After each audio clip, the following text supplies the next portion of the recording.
There's a classic story about out there with a huge CPG brand, Coors, and they didn't feel they needed to market very, very early on. They had a huge, I mean, this is decades ago, right? They had a huge Yeah. following, with a very, very localized market in the Rocky Mountain region.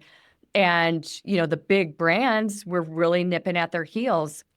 And so what they ended up having to do was launch a massive integrated brand related communications program in the market that cost more, a decade downstream than had they just done it right to begin with. And I guess that's my point here is that so many brands are not starting out on the right foot because they're not investing in the need for brand.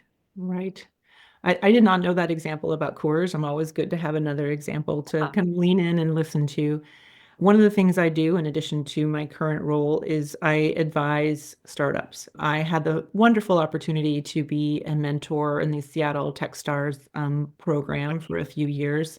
They shut down, unfortunately, but I'm still pretty involved with many of the folks I met there.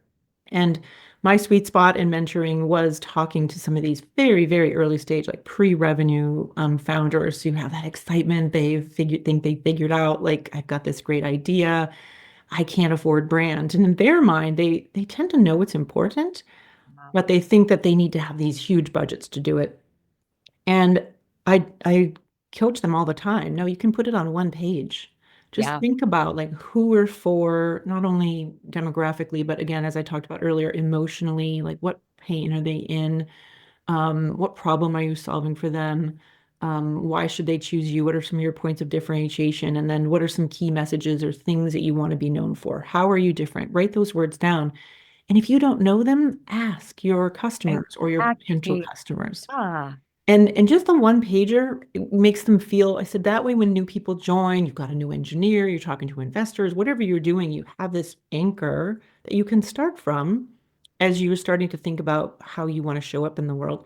It will absolutely evolve, it just like will. product Yep. evolves. But don't wait. Don't be like, oh, wait, I can't get to that. The longer you wait, to your point about cores, the harder it is and the more expensive it is. So if you're a startup out there listening and you're thinking like, I can't afford this, it's actually quite simple. You can find these templates anywhere in the world of AI. You can feed things in and have it help you articulate what you're trying to articulate. But that one pager should be a little bit of a North Star for how you want to show up in the world beyond your product itself.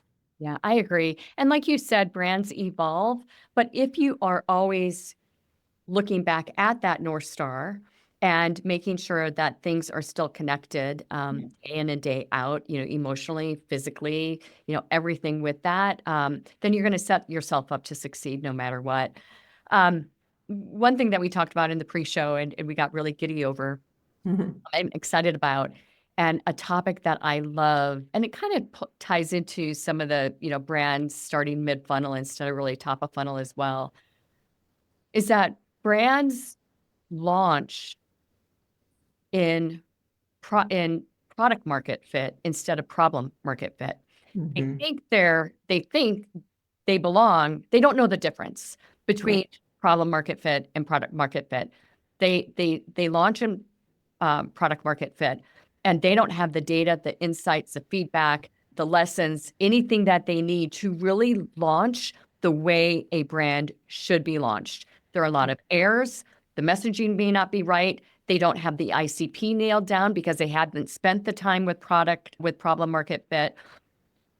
What They don't make the time for it. Right. They just skip it. What do you have to say to those individuals and how marketers can recognize that they might be entering a scenario where that is the case? Yeah, again, I think it's stage dependent again, right? Like somehow the early stage folks have a bit of an opportunity or an advantage here because as you're trying to figure out where does my idea or inspiration or spark fit, I think that's the time when founders are really talking to customers a lot more, and so they can kind of get that feedback loop. The danger for early stage is you're talking to a lot of the same kind of people, right? You're talking to those early adopters, the ones who will be early in the curve. Are you spending enough time talking to people who say it's not for me? You would get like almost a positive feedback loop can be a good thing and can be a dangerous thing.